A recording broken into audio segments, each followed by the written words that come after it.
हमारे घर में बड़े बुजुर्ग रामायण को पवित्र तो मानते ही हैं और साथ ही उसकी सीख अपने और अपने बच्चों के जीवन में उतारने की कोशिश भी करते हैं।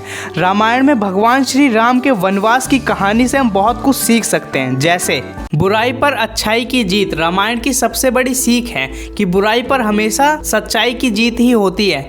जिस तरह सीता माता पर रावण ने बुरी नजर डाली थी और अंत में भगवान श्री राम ने रावण को मारकर सीता माता को वापस पा लिया था, ठीक उसी तरह बुराई कितनी भी शक्तिशाली या बड़ी क्यों ना हो, लेकिन अपनी अच्छाई, नियत और गुण के कारण जीत हमेशा सच्चाई की ही होती है। Unity in diversity. रामायण की सबसे बड़ी सीख कि राजा दशरथ की 3 रानियां और 4 बेटे थे जिनका नेचर अलग अलग था। इसके बावजूद वो मिलजुल कर एक साथ रहते थे। हर परिवार के लिए दुख के समय से बाहर निकलने की सीख है। Importance of good company. ये ग्रंथ हमें अच्छी संगति का महत्व बताता है।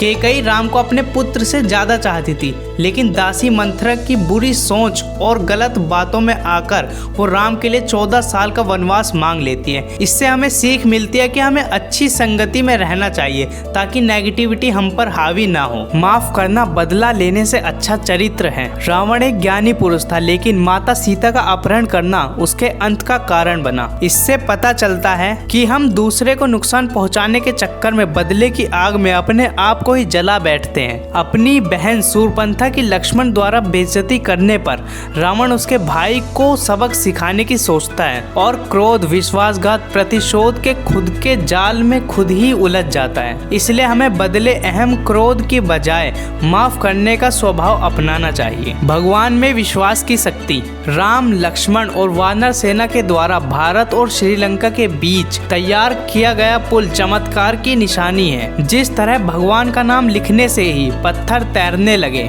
ये भी एक बड़ी सीख है कि जिस तरह भगवान का नाम लेने से सब लोग पुल से सागर पार कर गए, वैसे ही उसका नाम लेने से इस भवसागर से भी पार हो सकते हैं और हर क्षेत्र में जीत हासिल कर सकते हैं। प्यार और दया। भगवान राम प्यार, दया और पॉजिटिविटी की प्रतिमूर्ति हैं और हम में से कोई भी 10% अपने दैनिक जीवन में उतार ले तो वो खुशहाल और संतुष्ट जीवन जी सकता है।